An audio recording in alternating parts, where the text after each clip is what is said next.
All right, now we've got the governor of California, Gavin Newsom. Thanks so much for coming on. It's great to be with you. Now, you visited students in New College in Florida, that is the epicenter of Governor Ron DeSantis' efforts to reshape the state in his conservative mold. How are the students viewing this pretty blatant conservative indoctrination effort? Well, I mean, that's exactly what it is. They want to bring us back to a pre-1960s world, period, full stop. And you hear that loudly and clearly from faculty, staff. You hear it loudly and clearly from community leaders that we met with, not just the students themselves. They feel under assault. They feel anxious. They feel challenged in terms of just dealing with what they have to deal with every single day as being a young student, just trying to learn. Yeah. They have parents in some cases that want them back home because they don't want them to be part of this fight. Others are doubting that they have the resilience and the strength to be part of this fight. Yet all of them are just bewildered that they're being used as a pawn in a political game to try to reshape higher education across this country. And make no mistake, that's what this is about, period, full stop. This is a full-on assault of higher education and academic freedom. And this is about reshaping higher education, which many of these guys like DeSantis think is some damn establishment plot that needs to be put down. Yeah. You know, the irony isn't lost on me either that that this comes from a party that keeps accusing everybody else of being groomers. And now they're trying to literally find young people wherever they can and just kind of indoctrinate them in their conservative worldview. I mean, remember that the ex-Republican Speaker of the House is the one dictating the terms now in New College. I mean, they don't even make any pretense. They say they want to make in mold and model. They've said this clearly, openly. Again, no one's hiding it. They want this to be the Hillsdale of the South. They want to create a Christian community here. I mean, and they've got all these national folks behind them, and they decided to take because they're bullies. The one thing Ron DeSantis has in common, literally, think about it, every single thing this guy does, he does with intention because he's a weak guy masquerading as if he's a strong guy. So he takes on the most vulnerable consistently, a 700-person college. He has to find migrants in another state. I mean, just think about it. He goes to another state to find migrants under false pretense and sends them to an island. He decides to have his own police force and go out and arrest people early in the morning in their underwear because they filled out the wrong form. Everything this guy does, going after the LGBTQ community, going after, even trying to everything this guy does has that in common, trying to humiliate, try to bully other people. And this is consequential, though, because if he's successful here, it will have an impact and reverberate in other states and other institutions. And as a guy that runs the UC system and the CSU Board of Trustees, the greater conveyor belt for talent of public education, higher learning anywhere on the globe, this is a serious, serious moment. And that's why I'm here to call it out. And all of academia should be calling this out. Yeah, I think that's perfectly put. Building on exactly that, we just had a shooting in Nashville where three young kids, 9-year-olds, were killed there. Days later, Ron DeSantis would quietly loosen gun laws in his state. Can I have your response to that? It makes you sick to your stomach. Talk about, again, weakness masquerading as strength. He didn't even do a public event because he knows that it's not only, the overwhelming majority of people that he claims to represent in this freedom-loving state think this is shit crazy. The idea that regardless of any background, any issues, anything, you don't have any training, you don't have any background, anyone walk in with concealed carry gun anywhere. This is insane. And as you suggest, the insanity only underscored and punctuated by the fact we had yet another shooting and 3 beautiful 9-year-olds just gunned down by these weapons of war, these platforms of mass destruction in states that don't even have the courage to have red flag laws that cut mental health, that cut programs to address the issues of crime and violence, and don't have the courage of suggesting that this was not the founding fathers' vision as they were there with their muskets going like this to shoot one bullet indiscriminately. Yeah. Now to have these weapons of war, as we saw 150 plus rounds in a matter of minutes, taking people's heads off so they can't even get DNA. Now they need DNA analysis to be able to identify these young, beautiful children. It's sickening what's happening. Ron DeSantis is probably the most effective communicator in this place, but he's not the only Republican governor that's advancing these principles. But he did it again in a shameful way, behind closed doors, with the NRA behind him, doing something that is absolutely inconsistent with protecting the freedoms and liberties of the people of the state of Florida. You've been one of the only people in the Democratic Party who's been able to effectively call out the violent crime rates in these red states, despite these red state politicians basically just calling out blue states as if crime is just a problem here. Can you speak on that issue for a moment? Yeah, I'm in a state that has 28% higher murder rate than the state of California. I'm here in the freedom-loving state of Florida. I mean, you can't make this stuff up. 8 of the top 10 murder states in terms of increase in murder rates are all red states. By the way, 7 of the top 10 dependent states are those same states with lower life expectancy, higher infant mortality, maternal mortality, some of the worst health outcomes in the country. I mean, how look at their GDP rates, 60+% of the GDP in this country are in blue states. How are we losing these debates? Yeah. How are we losing these debates? We got to go on the offense. We can't continue to be on the defense, and nor can we continue to focus exclusively, I say with love and respect, just on Washington, D.C. It's the United States of America, and there's 25, 26 states where people are in real peril of their rights being rolled back in real time, their liberties, their freedoms. It's happening. It's time to pay more attention. To that point, you have been out in Arkansas, in Mississippi, and Alabama, so not exactly these liberal bastions out here in the country, but you've got this new PAC, the Campaign for Democracy. What's the goal with this? By the way, they were liberal bastions, don't forget, not that many years ago. Do you know in every one of those states, you had Democratic leadership in their senates or their equivalent of their assemblies? Yeah, we had a president from Arkansas. Exactly, up till 2010. They were in the majority. I met with all the Democratic caucus in both the lower and upper house in Alabama. They were reminding me they were still all there. They were the majority. They said just 15 years ago. And they're like, thank you for not giving up on us. There are a lot more of us than there are of them, but our party is not focusing on these states. And so that's why I intentionally went to Jackson, Mississippi, and met with a young and remarkable mayor who's under full-on assault by their state government that's trying to take over everything in there, and they can't even solve their water issues. They're selling fear and anxiety around crime and immigration, but total calm and indifference about safe and basic access to drinking water. And the fact that we were in Mississippi is not lost on you and me, because I also then went to Arkansas, where we win in places like Little Rock that also had these extreme weather events, these tornadoes tearing the communities asunder. And so it's not just our politics, it's also what's happening with Mother Nature. And they sell, again, calm and indifference when it comes to climate change. So it's very frustrating. In Little Rock, as you say, we had a former president there, but we have some remarkable local leaders and mayors and state representatives that they haven't given up yet. And I don't think our party should. So I'm just trying to highlight a little of that. And of course, Alabama, man, I was there. We went to Dr. King's house where he was pastor for 6 years on his 55th anniversary of his assassination. I was with Brian Stevenson. Oh my gosh, Brian Stevenson at the Legacy Museum, which just is, people should drop everything. Go to Alabama, go to the Legacy Museum. I went to Rosa Parks Museum and was reminded, I had my 4 kids, no textbook would remind me of this. It wasn't that she just said no. It's everything she did and everybody did. 382 days during that Montgomery bus boycott. That's the real lesson there. And that was the lesson I was trying to talk to the kids here. It's not just standing up in terms of the impacts of what's happening at New College. It's the hard work that we have to do to create a movement around this change. And I love these guys. They haven't gotten the memo that it's over. They haven't gotten the memo that Tucker Carlson's trying to shove down our throats every single day in the anger industry that is Fox and One American News and Newsmax.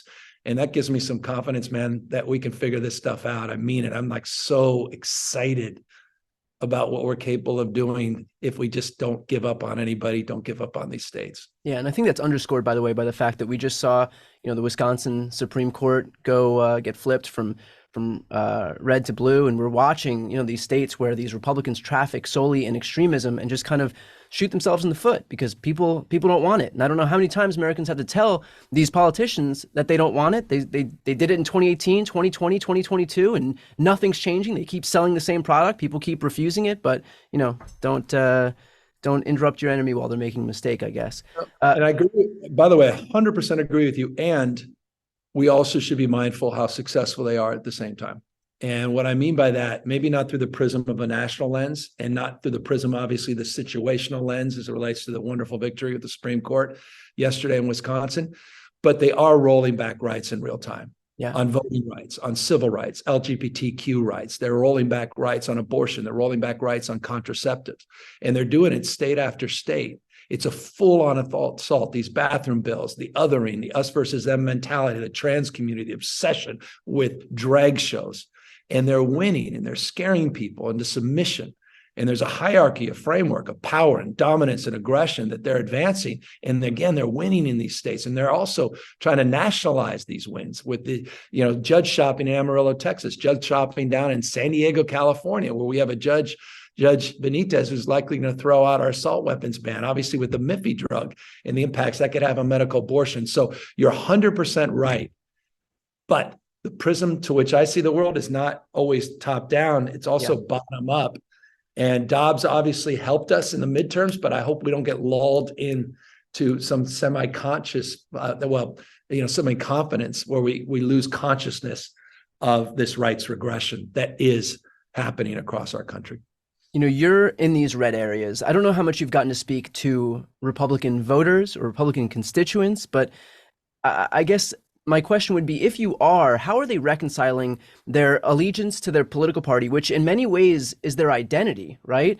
With a recognition, perhaps, that their party is sliding full tilt into, authoritarianism. Full on, functionally authoritarian. That was the exact words, not your words, not my words, that we heard from these students. By the way, one of those students answered that question for you. She said, I asked, how are your parents feeling about all this? And someone who was very timid, one of the last people to speak, she raised her hand. She goes, oh, my parents love Ron DeSantis, but they want me to leave the school because they can't believe this is happening. And she said it's the first time they had to square that reality, that they like this guy and they're like, wait, this is not good for you. It's creating a culture, creating anxiety. And we sent you there for academic freedom, self-directed education, for all the creativity that kind of freedom, academic freedom provides, and the critical thinking. And they want her to leave. And so I think they're overplaying their hand. I know they're overplaying their hand.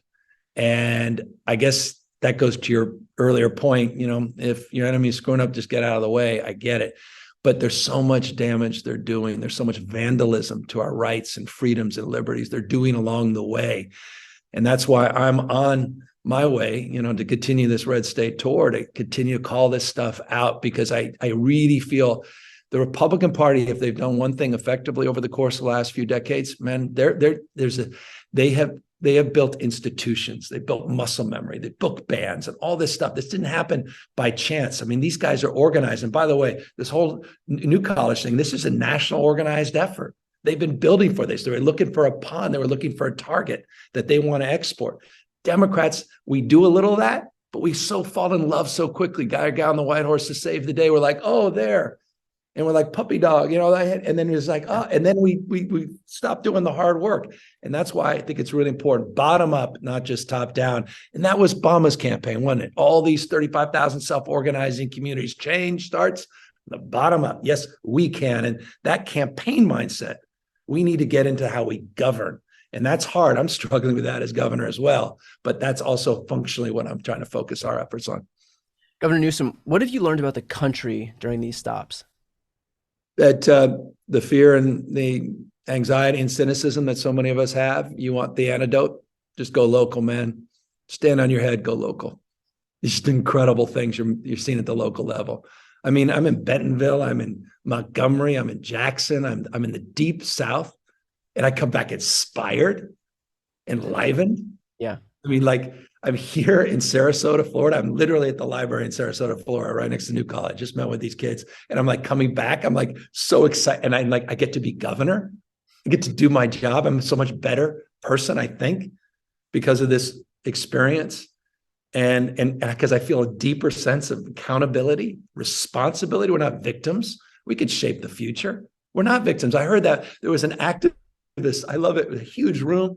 And she had lost her election, and she says, we're not victims. And I'm like, oh my God. And then she got in my face. We can, it's decisions, not conditions that determine our fate and future. I'm like, yes. And then I'm like all pumped up, and all these Democrats, and we're like, yes. And it wasn't fake, man. It's not fake. It's real.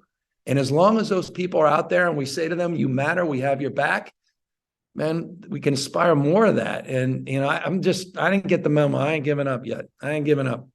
Are people receptive to you out there? Because you're the governor of the biggest, bluest state in the country. You're like the king of the evil communist Marxist leftists, So like, how do people like respond to you out there? I'm also the governor of one of the largest rural state in America.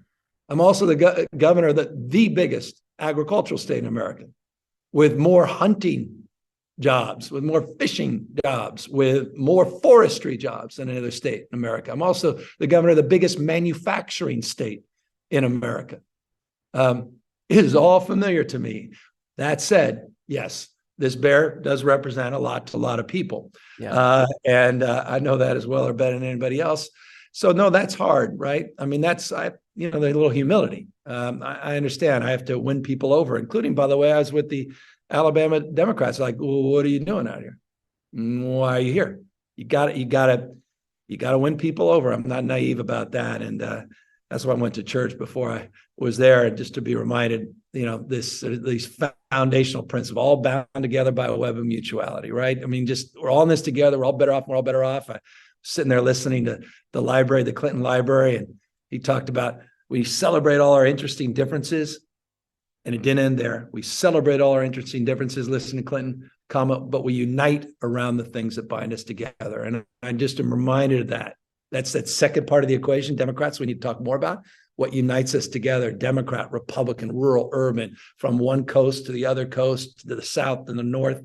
There is this fundamental interdependence, but there's also universal truths. We want to be respected, connected, protected. We want to love. We want to be loved.